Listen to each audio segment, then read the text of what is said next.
हम तो साहब ऐसी ही कथा सुनाते हैं, हम ये नहीं कहते कि इतनी पटरानी ने इतनी रानी। देखो ये ऐसी ही कथाओं से लोग नास्तिक हो रहे हैं, समझ का फेर हो रहा है। और नौजवान पढ़े लिखे जो कॉलेज से पढ़ कर के आते हैं उनको ऐसा लगता है कि जब कृष्ण ने ऐसा किया तो फिर अपन भी इंदौर में ऐसा कुछ कर लो तो कोई बुरी बात नहीं है।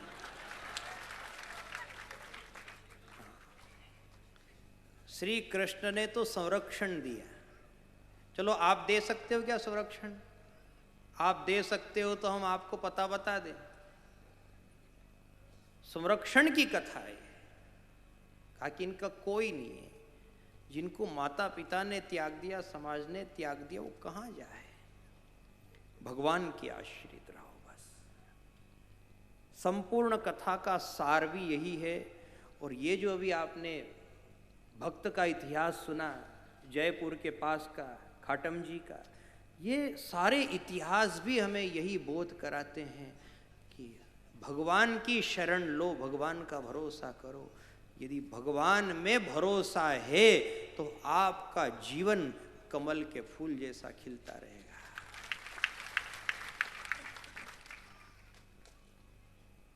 भगवान की कृपा से धीरे धीरे धीरे धीरे संकट के बादल भी छटते जाएंगे। दुख भोगते भोगते दुख बढ़ता नहीं है साहब, दुख भोगते भोगते दुख कट जाता है। और दुख भोगो तब ये मान लेना ये दुख नहीं भोग रहा हूं, मैं मेरा पाप भोग रहा हूं। अक्रूर जी और पांडवों की भेंट हुई है। अक्रूर ने देखा पांचों भाई बहुत दुखी है। अक्रूर जी से कहने लगे, अक्रूर हमें कृष्ण भगवान की बहुत याद आती है, उनके बिना यहां मन नहीं लगे। अब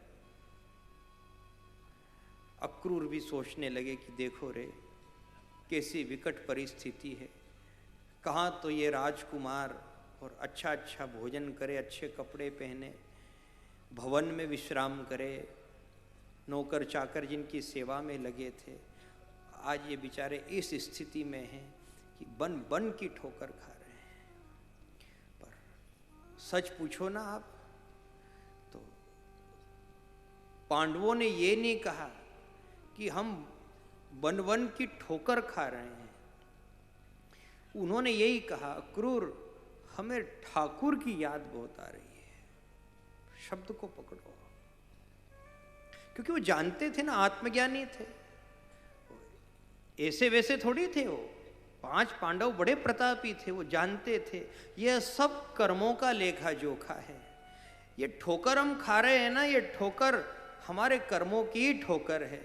पर हमें तो तुम ये बता दो हमारा ठाकुर कैसा है, उसे कोई कष्ट तो नहीं है, वो स्वस्थ तो है, हमारी बात करता, हमें याद करता है। अक्रूर जी ने युधिष्ठिर को और अर्जुन को प्रणाम किया, धन्य हो तुम, धन्य हो, धन्य हो। इतनी अटूट भक्ति तुम्हारी, तुमने तुम्हारा समाचार नहीं बताया कि हमारा वनवास कब खत्म होगा। ये 12 साल का वनवास और 1 बरस का अज्ञातवास ये कब कटेगा, तुमने तुम्हारी बात नहीं कही, तुमने ठाकुर के समाचार पूछे। जीवन में जब जब भी विकट परिस्थिति आए तो ऐसा मान लेना चाहिए कि ये सब ईश्वर की ही एक योजना है जिसके तहत मेरे पुराने पाप कट रहे हैं। एक छोटा सा प्रसंग है इसका कि एक महिला ने शुक्रवार के दिन संतोषी माता का व्रत रखा। तो संतोषी माता का व्रत करके उसने पूजा पाठ नैवेद्य जो भी उसे करना था सब किया। चने की दाल का नैवेद्य लगाया। तो संयोग ऐसा रहा साहब कि उसी दिन एकादशी भी थी और उसी एकादशी के दिन एक महात्मा जी आए। महात्मा जी ने अलग जगाई कुछ भिक्षा दे दो। तो उसने शुक्रवार का व्रत रखा था संतोषी माता का। उस बिचारी को हड़बड़ाहट में याद नहीं रहा कि आज एकादशी भी है, और बाबा को भी याद नहीं रहा कि एकादशी है। बाबा आए और भिक्षा मांगने लगे। इसने कहा कि बाबा, आज मैंने व्रत रखा था, आज संतोषी माता का व्रत है, आप प्रसाद ले लो। तो उसने प्रसाद दे दी। प्रसाद में चने की दाल। अब महात्मा जी ने भी भावुक होकर के वो प्रसाद ले लिया। काय का प्रसाद था वो? चने की दाल का। वो चने की एक दाल चली गई पेट में। थोड़ी देर बाद वो महिला घबराती घबराती आई और कहने लगी, अरे बाबा, मेरे से बड़ी गलती हो गई। आज तो एकादशी है और आप तो महात्मा लोग, आप एकादशी करते हो। मैंने आज शुक्रवार का दिन था तो चने की दाल का नैवेद्य लगाया और याद मुझे भी न रहा, मैंने आपको चने की दाल प्रसाद के रूप में दे दी। बाबा, मेरे से गलती हो गई। बाबा, ये चने की दाल से आपकी एकादशी गल गई। शब्द को पकड़ना, क्या कहती वो? एक चने की दाल के कारण आपकी एकादशी गल गई।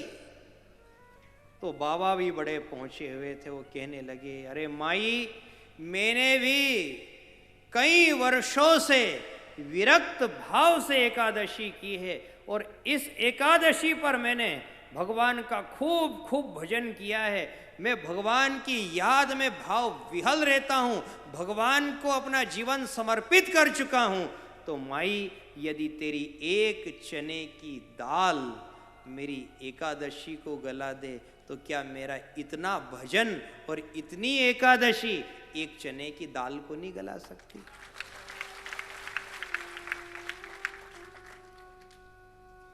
मैं भी अब इस दाल को गलाऊंगा। काय से? मेरी इसी एकादशी से गलाऊंगा। जब एक दाल से कहा गया कि एकादशी गल जाए, तो क्या एकादशी से दाल नहीं गले? बोलो।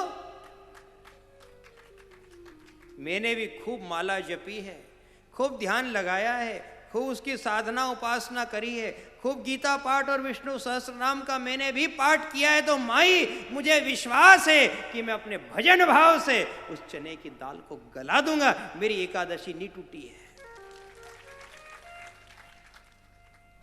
प्रारब्ध क्या है? प्रारब्ध चने की दाल है, और ये चने की दाल सबके पेट में है। हमारे पेट में भी है, आपके पेट में भी है, सबके पेट में, आगे से लेके पीछे तक सबके पेट में ये प्रारब्ध रूपी चने की दाल है। और समझो इस बात को, इस कथन को, कि ये प्रारब्ध की दाल काय से गलेगी? ये प्रारब्ध की दाल भगवान के भजन से ही गलेगी। तो बड़ा कठिन है साहब इसको गलाना। ये अपन ने भूल से खा तो ली, ये पेट में तो चली गई, अब क्या करें? सुदामा जी का बहुत सुंदर प्रसंग है। रोते रोते भगवान द्वारकाधीश के सामने उपस्थित हुए। क्या कहते हैं सुदामा जी? हे भगवान वासुदेव, हे द्वारकाधीश, एक मास दो पाख में, एक मास दो पाख में, दो एकादशी होए, पर सो प्रभु दीन दयाल ने नित प्रतिदिन ही मोए।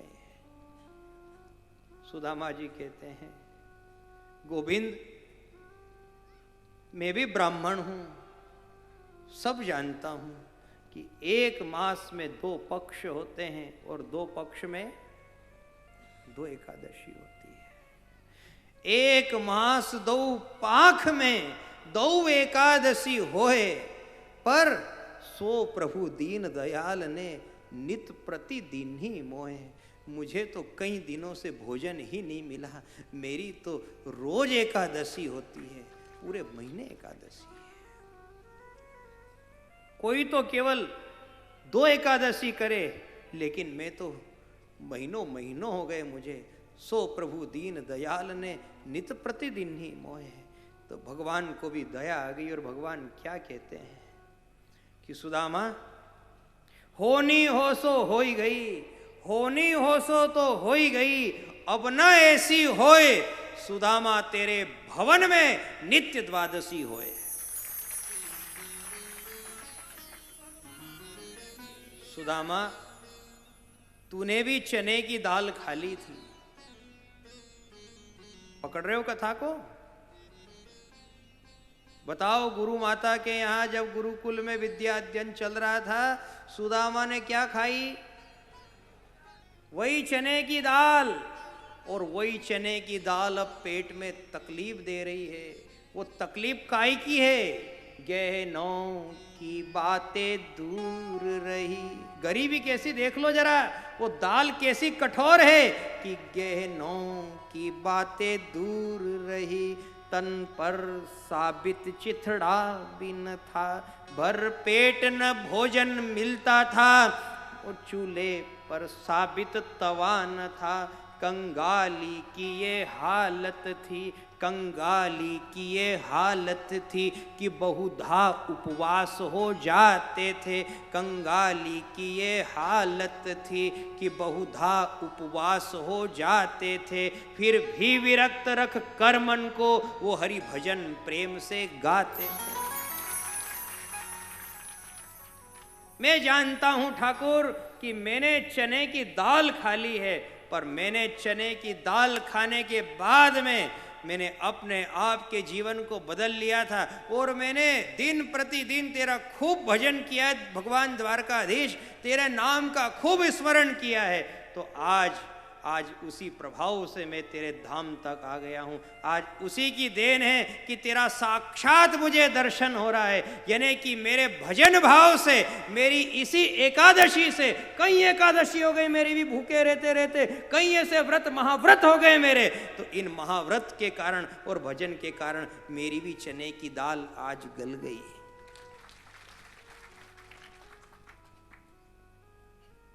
आज सुदामा का प्रारब्ध गल गया। काय से गला बोलो? भजन से गला है। और भजन से ऐसा प्रारब्ध गला साहब, ऐसी वो दाल गली कि द्वारकाधीश भी मिल गए और द्वारकाधीश से मन वांछित फल भी मिल गया। निहाल कर दिया ठाकुर ने, धन्य कर दिया। हिसाब किताब ने साहब ऐसा दिया, ऐसा दिया, मौज हो गई साहब। तब से ही कहा जाता है राम जी की मौज। और जिनके जिनके घर में राम जी की मौज हो ना, तो फिर अब मस्ती मत करना। राम जी की मौज इसी बात पे है कि तुम्हारे भजन से तुम्हारा प्रारब्ध, मतलब वो चने की दाल गल गई, अब दूसरी दाल मत खा लेना। अब कहीं दूसरा दोष नहीं हो जाए, दूसरा कोई अपराध न हो जाए, सावधान रहना। भगवान कहते हैं सुदामा, जो मेरी भक्ति करता है उसको मैं प्राप्त होता हूँ, जो मुझे पुकारता है उसके लिए मैं हाजिर हो जाता हूँ, इसीलिए मैं भक्त वत्सल कहलाता हूँ। मैं कठोर नहीं हूँ, मैं तो बड़ा दयावान हूँ। मेरी दृष्टि से सदैव भक्तों के लिए अश्रुपात होता रहता है, पर जब कोई भगत ऊंचा हो जाता है तो फिर मैं भी ऊंचा हो जाता हूँ। कल आपको कथा सुना दी है, लोटे की कथा याद रही आपको? वो कल समुद्र के पास गया और कहने लगा मुझे ज़्यादा से ज़्यादा जल दे दो। समुद्र ने कहा कहाँ से ज़्यादा दूं, तेरा पात्र ही तो छोटा है। यदि हम सत्पात्र हैं तो विश्वास रखो, जो कृपा सुदामा के ऊपर हुई है वो कृपा हमारे ऊपर भी हो जाएगी।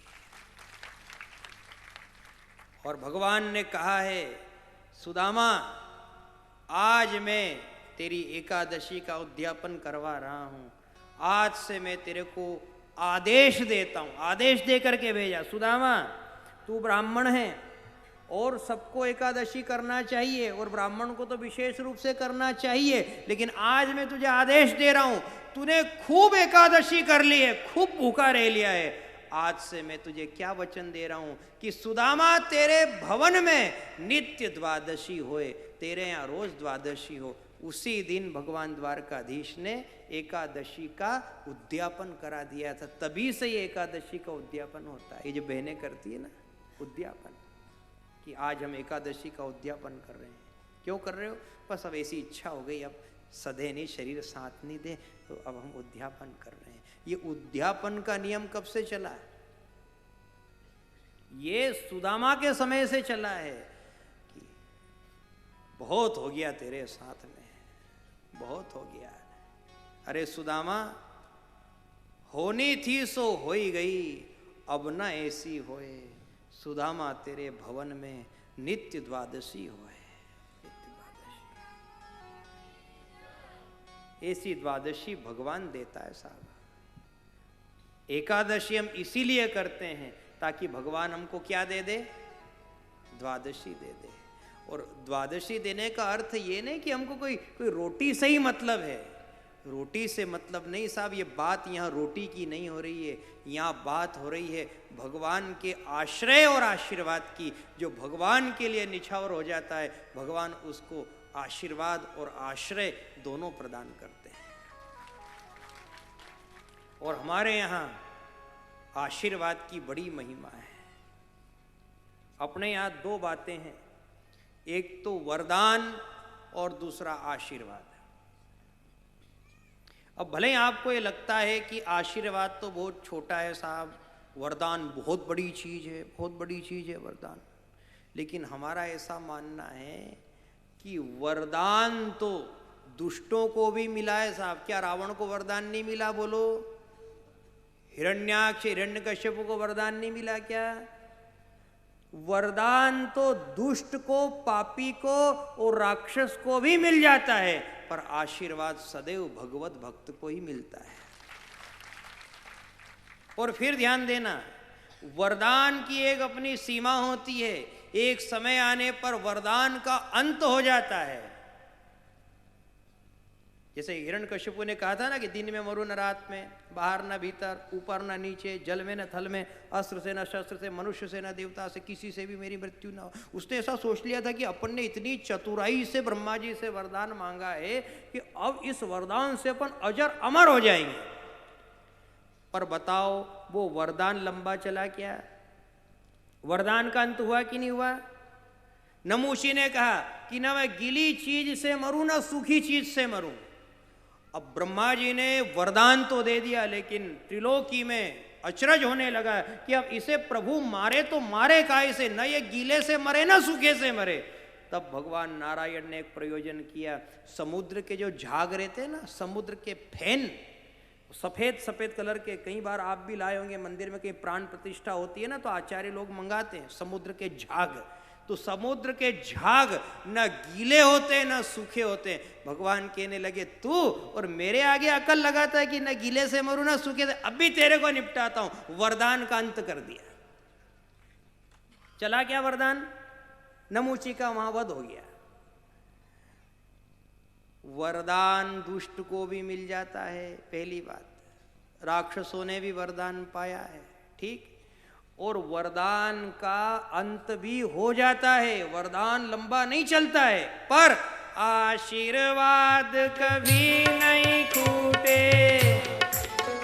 कभी नहीं छूटे, आशीर्वाद कभी नहीं छूटे, आशीर्वाद कभी नहीं छूटे, आशीर्वाद कभी नहीं छूटे, आशीर्वाद कभी नहीं छूटे। कोई लेकर देखे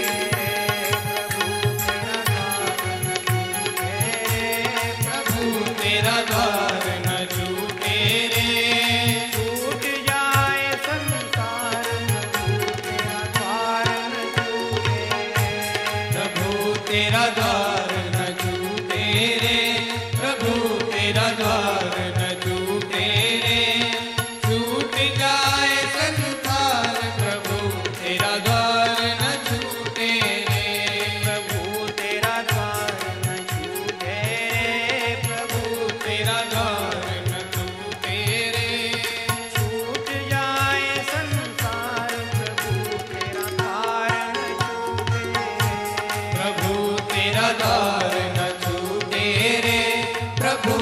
तेरा द्वार न छूटे रे, छूट जाए संसार प्रभु तेरा द्वार न छूटे रे। धन भी खूटे जौवन खूटे सांसा खूटे रे,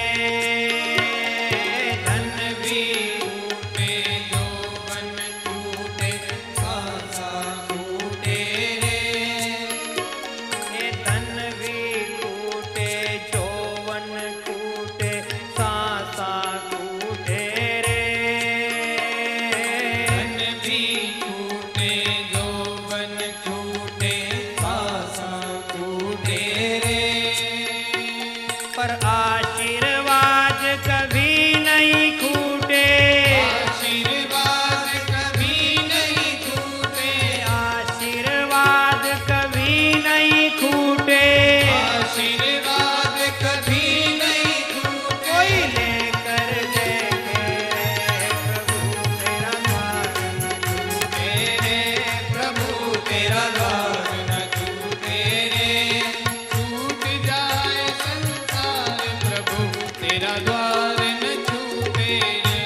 प्रभु तेरा द्वार न छूटे, छूट जाए संसार प्रभु तेरा द्वार न छूटे, प्रभु तेरा द्वार न छूटे रे, छूट जाए संसार प्रभु तेरा द्वार न छूटे रे। सदा सुहागन द्वार तुम्हारे डेली पूजे रे, सदा सुहागन द्वार तुम्हारे डेली पूजे रे, सदा सुहागन द्वार तुम्हारे डेली पूजे सदा सुहागन द्वार तुम्हारे डेली पूजे रे। डेली छोड़ कर जो कोई जावे, डेली छोड़ कर जो कोई जावे, डेली छोड़ कर जो कोई जावे, डेली छोड़ कर जो कोई जावे, तो किस्मत फूटे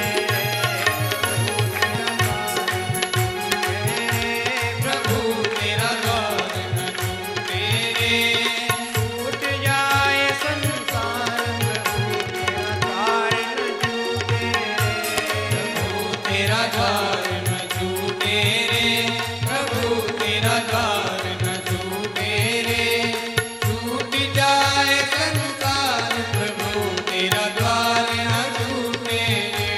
प्रभु तेरा द्वार न छूटे रे, प्रभु तेरा द्वार न छूटे रे, छूट जाए संसार प्रभु तेरा द्वार न छूटे, प्रभु तेरा द्वार न छूटे रे, प्रभु तेरा द्वार न छूटे रे, छूट जाए संसार प्रभु तेरा द्वार न छूटे रे। द्वारिकाधीश भगवान की जय हो। बताओ जीवन में क्या नहीं खूटता है? जोर से बोल के बताओ। बस तो माई से आशीर्वाद लेकर के ही जाना आज। माई का आशीर्वाद हम सबके साथ है, सबके माथे पर माई की लहर है, और जिसके माथे पर माई की लहर है तो आशीर्वाद कभी नहीं खूटे।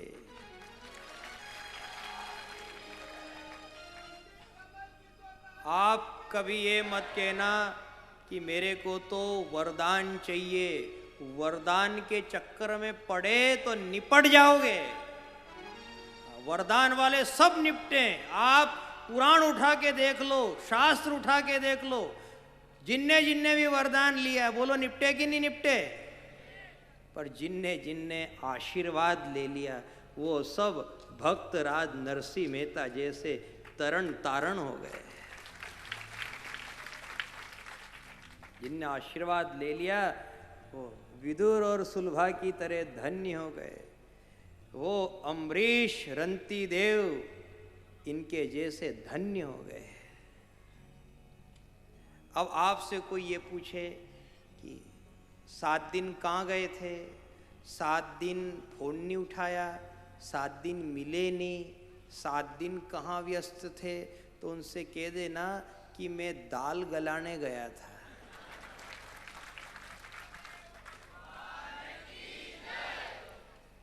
क्योंकि दाल अपने सबके पेट में है और इसको गलाना बहुत जरूरी है। कल की कथा में आपको बताया था, गंगा पाप धोती है और नर्मदा जी विकार धोती।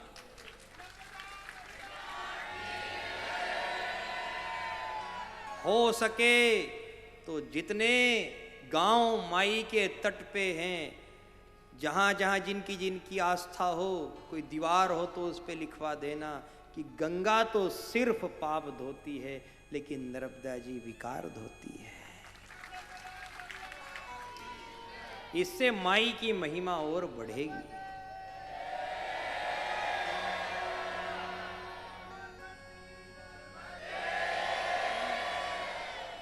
सुदामा ने अपने प्रारब्ध को गला लिया।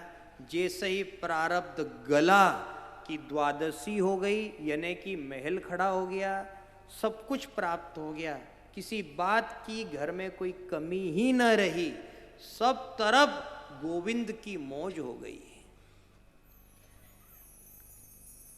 ये सुदामा जी का जीवन चरित्र ही कुछ ऐसा है साहब कि जो हमें बहुत बोध कराता है। उन्होंने पत्नी बच्चों से कहा कि देखो, मैंने अब तक बहुत एकादशी भी की और बहुत तप भी किया, भजन भी किया। उसी भजन के प्रताप से आज ये महल खड़ा है, ये सब सुख सुविधा है। पर अब मैं ऐसा चाहता हूँ कि मैं ज़्यादा समय तक इसमें नहीं रहूँगा, क्योंकि ये माया है, ये मेनाक पर्वत है।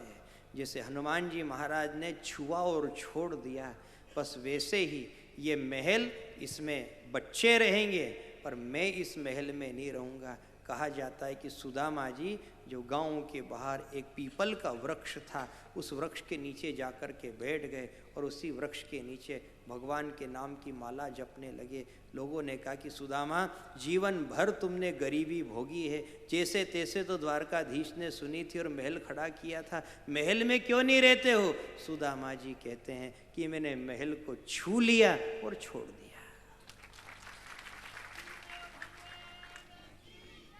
आज की कथा कहाँ से शुरू हुई थी? यहीं से हुई है। छूते ही नहीं हैं, छोड़ते ही नहीं हैं और छूते और छोड़ देते हैं। ये ऐसा सुदामा जी का सत चरित्र है। उन्होंने मोह नहीं किया। मोह सकल व्याधि कर मूला। भगवान श्री कृष्ण ने खग्रास सूर्य ग्रहण कुरुक्षेत्र पहुंच करके नवयोगेश्वरों के साथ बैठ करके अपने माता पिता से भेंट की और उन्हें ब्रह्म ज्ञान दिलाया। देखो साहब, एक बात का चिंतन हम सब मिलकर के कर लें इस कथा में कि जब हम संसार में आए, जब हमने जन्म लिया है, तब हमारे पिता उपस्थित रहे हैं।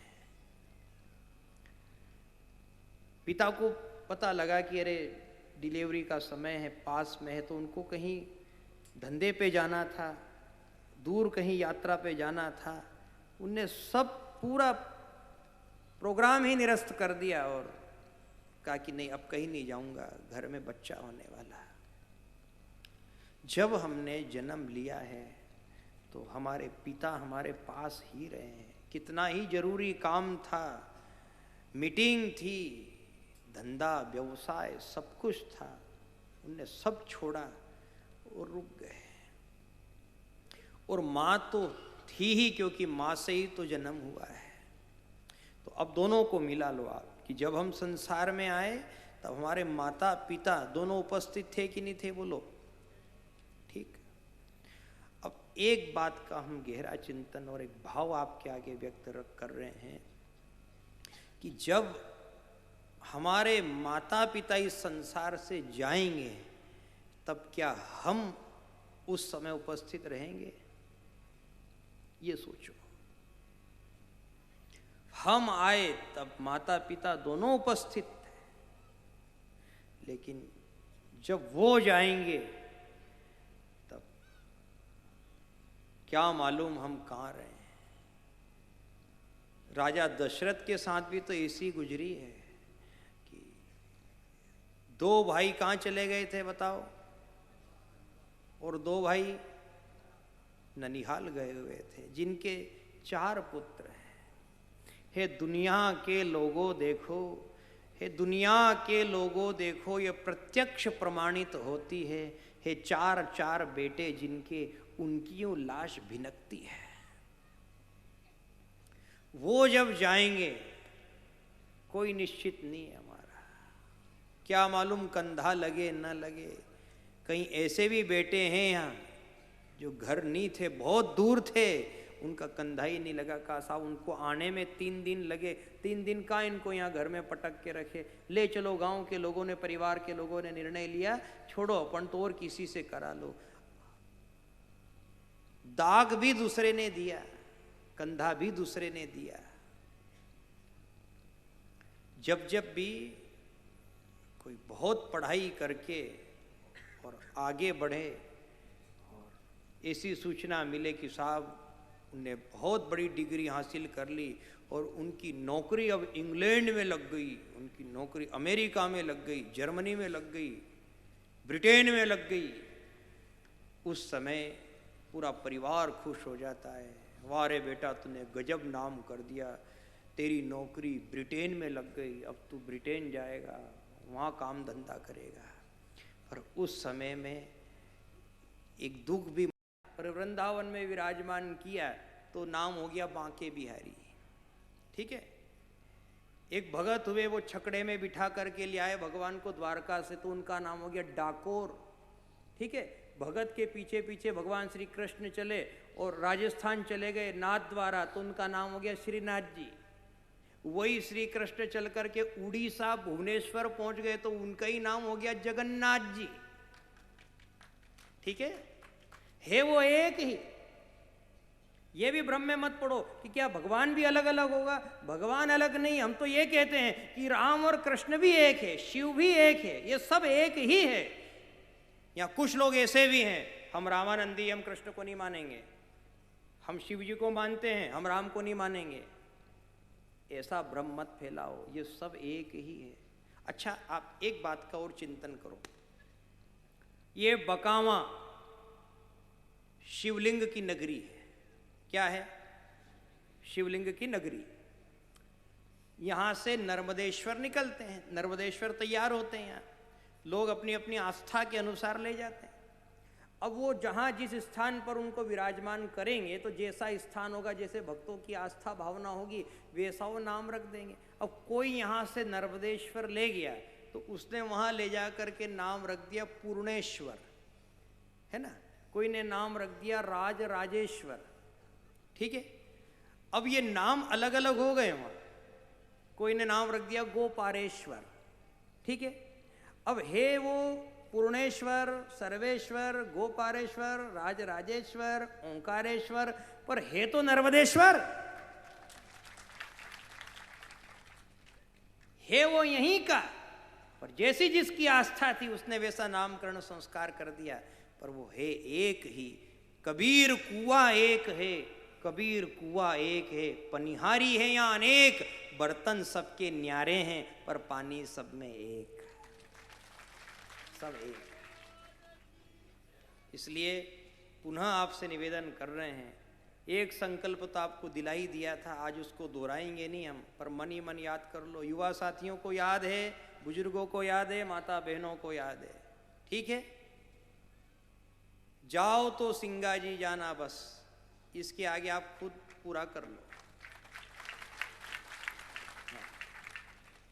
एक ही बात को हम बार बार नहीं बोलते हैं।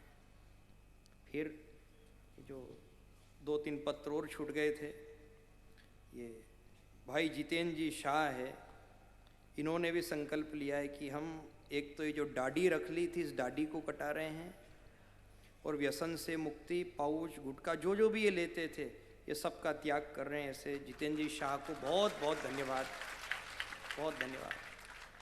कटा ली भैया दाढ़ी, बहुत बढ़िया। यहां 100 से ऊपर युवाओं ने दाढ़ी बनाई है। सही पूछो तो हम ब्राह्मणवाद में नहीं पहले हैं, ब्राह्मणवाद में नहीं पहले हैं। कोई कहे कि साहब नागर जी को क्यों बुला रहे हो, तो कह दिया करो कि दाढ़ी बनाने। नागर जी कथा करने नहीं, दाढ़ी बनाने आते हैं, और उनका यही काम है, दाढ़ी बनाना। और ये दाढ़ी बन गई तो हिंदुत्व सुरक्षित रहेगा। सांसद महोदय भी बैठे हुए हैं यहाँ पर। सांसद महोदय से भी निवेदन है कि आप भी आपके क्षेत्र में घूमो तो आप भी ये संदेश दो लोगों को कि अभी दाढ़ी वाड़ी नहीं रखे, और यदि दाढ़ी रखने का शौक है तो फिर बड़ी बड़ी करो ने, नर्मदा किनारे बैठो। हम नर्मदा जी से क्षमा याचना कर लें 7 दिनों में, मन क्रम वचन से कोई भी हमसे दोष हुआ हो तो माई हमें क्षमा करे, हमारे अपराध क्षमा करें। गुरुदेव के चरणों में प्रणाम, जिन्होंने इस योग्य बना करके यहाँ तक भेजा। आप सभी भक्तों को बारंबार वंदन, जिन्होंने 7 दिन तक बड़ी श्रद्धा आस्था से कथा का श्रवण किया। बारंबार शारदा भवानी के चरणों में वंदन, जिन्होंने खूब अच्छी वीणा बजाई और वीणा के तार से हम सबको कृतार्थ कर दिया। वीणा वादिनी माँ आपकी जय हो, खेड़ापति सरकार आपकी जय हो, भागवत महापुराण आपकी जय हो, द्वारकाधीश आपकी जय हो। राजा परीक्षित जी का उद्धार हुआ है, गुरुदेव ने आत्म कल्याण किया है। ऐसे शुकानंद गुरुदेव हमारा भी कल्याण करे। आप सब 3 बार ओम हरये नमः का उच्चारण करें, उसके बाद 3 बार ओम नर्मदाय नमः हम उच्चारण करेंगे। ओम हरये नमः, ओम